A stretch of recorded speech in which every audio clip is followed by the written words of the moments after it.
800 CHAB is proud to present Ask the Expert. Here's Rob Carney. Greg, most people learn at a young age, maybe when the boys and girls start taking industrial arts in grades 7 and 8, that electricity is something you've got to be very careful with. When you're a homeowner, very careful with electricity. It can cause fires, and you've actually had a couple of claims recently where electricity has been the cause of fires. That's right, Rob. Unfortunately, people tend to load their electrical systems just a little bit too much. So what I want to talk to you about today as far as tips is proper electrical conduct. Har har. First of all, we'll get that in. That was good. First of all, stop the surge, stop the damage. We recommend that you do use a ULC or CSA surge protector on appliances, computers, receivers, stereo equipment, etc. We get these claims continually, especially through when it's storm season. So just for the little additional cost, make sure you do purchase one of those and don't overload them. That's my next tip, is don't overload the system. Don't plug more components in an outlet than what it's designed for. And if you can at all, avoid using extension cords. Call your electrician for an electrical safety check every 4 or 5 years, and he can make sure that your fusing and loadings are proper. Water and electricity, dangerous combination. So when you're using electrical components, make sure you're away from standing water, such as the tubs, sinks, and washing machines.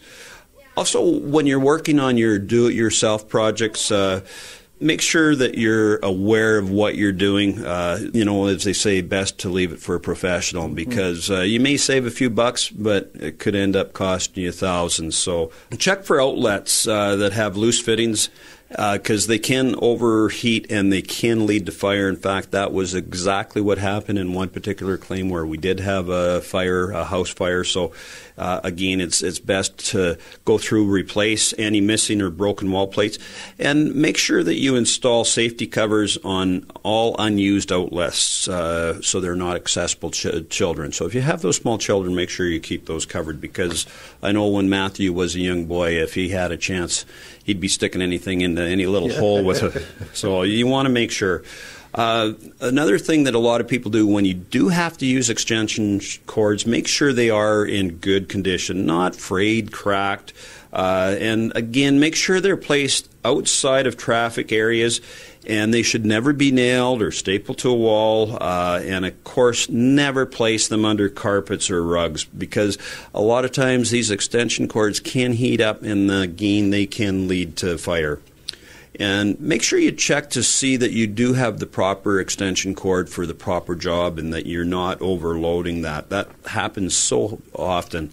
Again, make sure your plugs fit into your outlets, and never force a plug into an outlet if it doesn't fit. Never cut off that cord or the little metal piece for your ground on there just so that you can plug it into an extension cord. That can cause an electrocution.